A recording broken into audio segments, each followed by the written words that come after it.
This is a lecture from Open Tuition.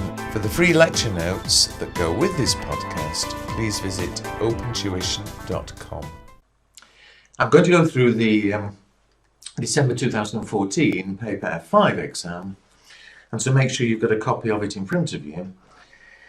And what I'll do, I'll go through the multiple choice section first, section A, and then I'll go through each of the section B questions in turn.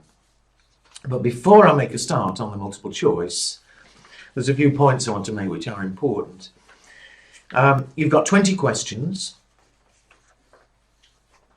but the questions, even though they all carry 2 marks, they're all equal marks, some of them are definitely a lot easier, a lot quicker. Some of them are a lot harder, a lot longer. And it's always going to be the same. The examiner said that. There's always a mixture of ones that you should find relatively easier, others that you will find harder. And the reason that's so important, you see, in the exam as a whole, you've got to make sure you get 50%. Hopefully a lot more, but 50% and you've passed. And therefore, on each of the section B questions, you should be aiming to get 50% on each question as fast as you can, and equally on the multiple choice. You want to make sure you're getting at least 50% of the marks in total on the multiple choice, again, as quickly as you can. And the way to do it, don't do as some people do. They go to the multiple choice, they do question 1, they do question 2, they do them in order. Because the danger is, if you do them all in order, you're going to hit one which is either very long and you end up spending ages on it, or it's a difficult one and you can't get any of the 4 answers and you're messing around, or quite frankly it's something that you can't remember or you were never happy with when you were studying, and that's fatal. The minute you start spending 10 minutes on one question, you're going to lose it. What you've got to do is go through as fast as you can. Start at number 1, certainly, but look for the short ones, the easy ones, the ones that you feel comfortable with. As soon as you come to one that's going to take a long time to read, or as soon as you start one and realise you're getting all messed up, you must jump over it. You can come back to it later, but go through, look for the short ones, the easy ones first, and hopefully by the time you've got to question 20, hopefully you'll have got certainly 8 to 9 right, and still have plenty of time left to then go back and spend longer on the harder ones. But if you've got 8 or 9 right out of the 20 reasonably quickly, well, you only need to be getting 10 right out of the 20 to have got the half marks on this section, and anything extra is a bonus. Remember, when you're doing during the reading and planning time, the 15 minutes, although I would look at the requirements for the section B questions, have a quick look and see what's coming, by all means start at section A. You're allowed to write on the exam paper, and so start doing so and write against it. All the answer to number 1 is A or whatever it is, but do make sure that when the exam proper starts, that you transfer any answers to the answer sheet. You must fill in the answer sheet. There's an example somewhere on the ACCA website, but the answer sheet has a list of the question numbers. It's got 4 blobs, A, B, C, D. You've got to go through and fill in the blobs. Maybe the answer to the first one's A, maybe the second one's B, maybe the third one's C, and so on. But too many people apparently write the answers on the question paper rather, and don't fill in any blobs on the answer sheet. Others ignore the answer sheet completely, and in the answer booklet they write the answer against it. Well, that's no good. You must fill in the blobs on the answer sheet. If later you're going back and you decide one was wrong, you can correct it. You put a cross through the blob and change to the new blob. But be careful, because you can only correct once. Well, sorry, I beg your pardon. You could correct again and change it to C. But where there is a problem, of course, is if you try again and decide it was A after all, You can't go back and reselect A. So if there are any you are unsure about as you're going through, perhaps write on the question paper, on the question paper itself, all the answers A or B, but you're not sure. But then make sure before the end of the, before the time's up, that you've either gone back and decided which one it is and put the relevant blob in, or make a guess. You know, if you can't do any, guess them. The computer marks it, it doesn't know whether you guessed or not. If you've managed to do 15 questions and there are 5 you can't do, guess those 5. Because, you know, if you're guessing 5, the chances are you'll get at least one of them right. It may be only 2 marks, but if you fail on 49, those 2 marks would have made all the difference. So you must hand in 20 answers. So that's just a question of technique, but it does matter. Let's now make a start going through the actual questions. Okay, let's start going through the multiple choice section. So remember, this is December 2014 exam. And make sure, obviously, you've got the question paper in front of you. Despite what I said earlier about doing the easy ones first, I'll go through them in order, otherwise it'll get confusing. I'll try and show my workings where relevant neatly so that you can follow it.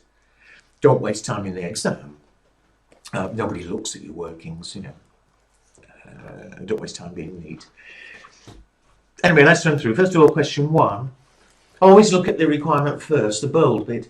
It says if residual income is used as the basis for an investment decision, which divisions would choose to invest in the project? Now, if we look back, we're told there are 2 divisions. They're considering separate projects, so we've got some information there. Well, remember, it says we're using residual income. Residual income, we take the profit from the profit statements. We subtract interest on the capital employed. And where are we? Well, the interest, we take the cost of capital of 10%, apply to the capital used for the project. Well, for Division A, it's costing 32.6 million. And so the interest that we're going to subtract is 3.26 million.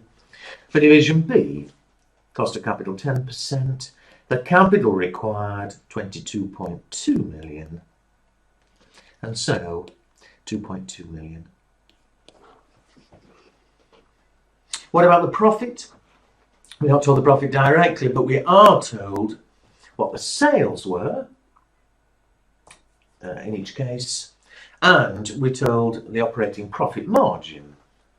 Well, the profit margin for A, it must mean that the profit is 30% of the sales. Sales are 14.4. And so the profit for Division A will be 4.32 million. Oh dear. Whereas for Division B, operating profit margin is 24%. The sales, 8.8 million. And so for Division B, a profit of 2.112. And so the residual income, in the case of A, 1.06 million, I hope. In the case of Division B,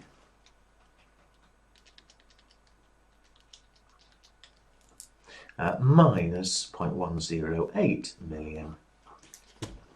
And remember, when we're using residual income, if residual income is going to increase, it's good.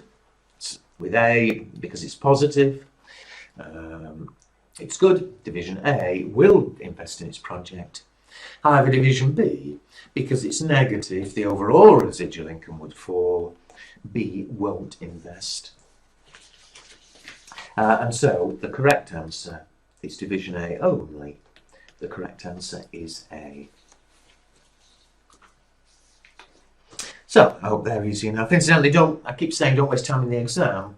In actual fact, even though it was terribly quick, subtracting, I didn't actually need to do that to answer the question. Because the question didn't say how much is the residual income. With A, surely the profit's more than the interest. So that's worth doing. Residual income will be positive. In division B, profit's less than the interest. It's not worth doing. So even though it does only take a second to subtract, it would be a second wasted. And it's time pressure that's the big problem in this. Anyway, let's move on. Question 2. You should find this a very easy and a very quick one. In calculating the life cycle costs of a product, which of the above items would be included? Remember, life cycle costing, the whole point is to bring in all the costs involved during the whole life of the project. So running down the list, planning and design, yes, it will be included. Testing costs, yes, it'll be included. Production costs, yes, it'll be included. Distribution and service costs, yes, it'll be included. It's all costs over the life of the product. And so the correct answer is D. Next one. Very much a sort of textbook one. Which of the following describes a basic standard within the context of budgeting? I'm not going to waste time reading through all of them. I mean, you have to look back at your notes, textbook if needed. But it's very much a definition one. A basic standard is A. It is a standard which is kept unchanged over a period of time. Change it eventually, we'll have to keep it forever. But with a basic standard, we're not going to keep changing it, month by month sort of thing. Number 4, another fairly textbook one, which I shouldn't need to waste time on. Which of the above statements are true? The following statements have been made about planning and control as described in the 3 tiers of Robert Anthony's decision-making hierarchy. You may or may not have heard of or remember the name Robert Anthony, but that's irrelevant. You should, though, be aware that there are 3 levels of decisions that need to be made. And reading these 2, strategic planning. Well, strategic planning is long-term decision making. Things like how much do we want profits to grow by over the next 5 years? Are we going to open a new factory and so on? So what does it say? Strategic planning is concerned with making decisions about efficient and effective use of existing resources. No, that's much more short-term. Strategic planning is long-term. So statement 1 is not true. Statement 2, operational control. Well, that's the day-to-day decision-making, the day-to-day running of the business, controlling. And what does it say? It's about ensuring that specific tasks are carried out efficiently and effectively. Well, yes, 2 is correct. So the answer is B. Incidentally, in terms of technique, that's an example of one where, if you've studied properly, it doesn't take too long to read and you should get the right answer. However, if, and it's always going to happen in the exam somewhere, if you look at that and think, heavens, I've never heard of it or I've completely forgotten it, well, if that's the case, staring at it for the next 20 minutes won't suddenly mean you remember it or anything. If you realise you've no idea of the answer, guess it. Don't waste time. You've got to answer all 20. Make a guess. With a bit of luck, you'll be right and get the 2 marks. Anyway, let's carry on. Number 5. Back to arithmetic. If only product 1, P1 were made, how many units to the nearest unit would need to be sold in order to achieve a profit of 60,000 each year? And looking back at the information, They, in fact, can make two products, and we've got budgeted details there, selling price, all the various costs. We know what they budgeted on producing and selling, and there's a bit of information about fixed costs there.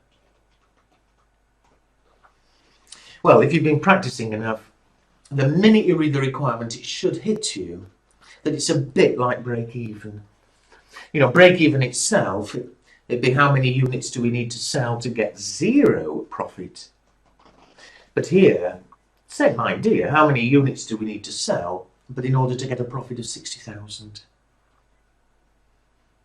And you see, whenever it says how many units, well, of course, as you sell more or less units of any of the products, it's the contribution that will change. And so the profit is the total contribution less the total fixed costs.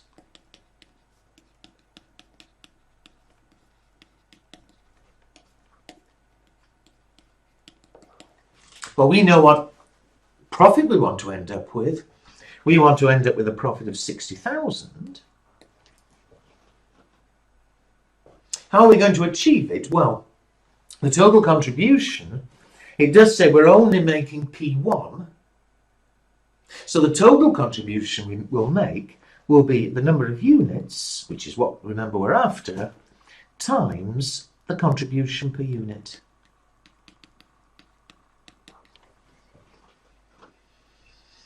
And if we're only making P1, what will be the contribution per unit?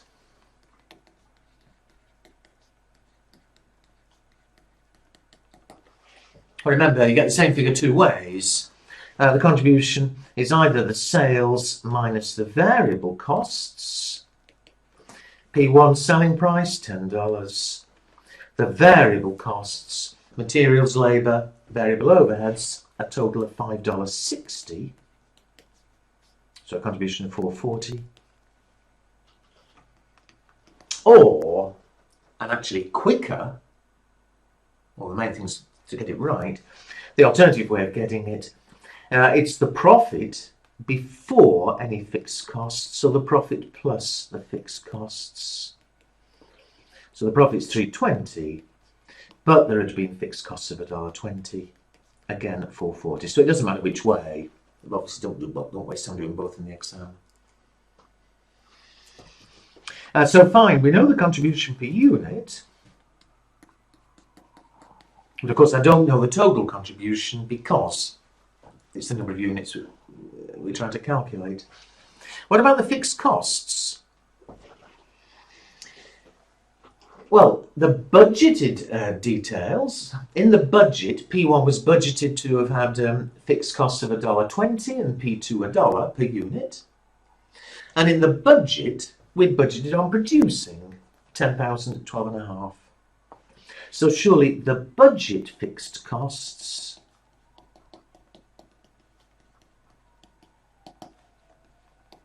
P1, we were budgeting on 10,000 units. Fixed cost per unit $1.20. So we budgeted on 12,000 fixed costs there. And at the same time, we were budgeting on producing P2, 12,500, $1.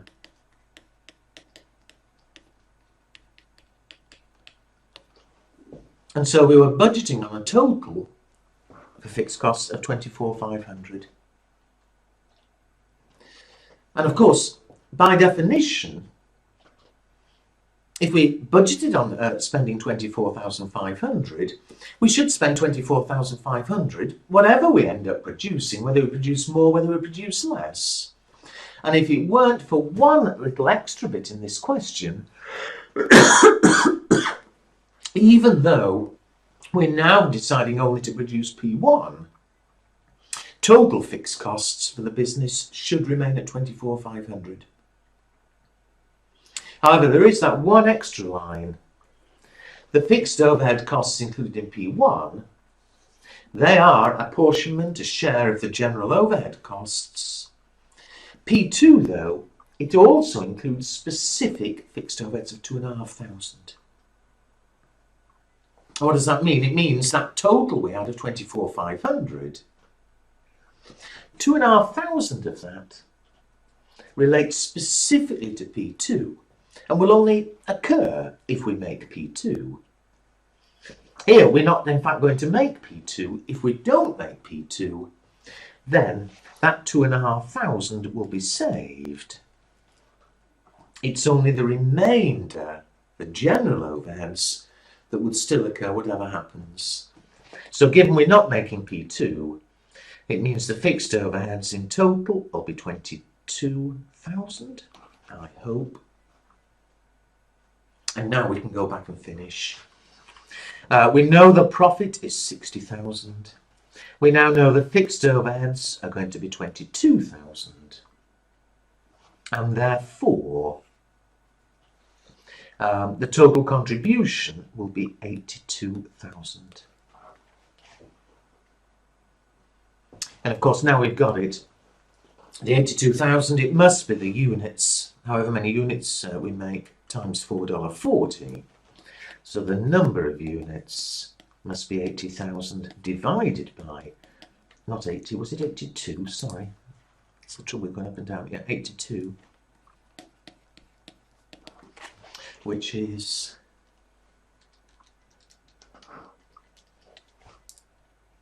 $18,636, which I hope is one of the answers. Yes, it is. The answer is C.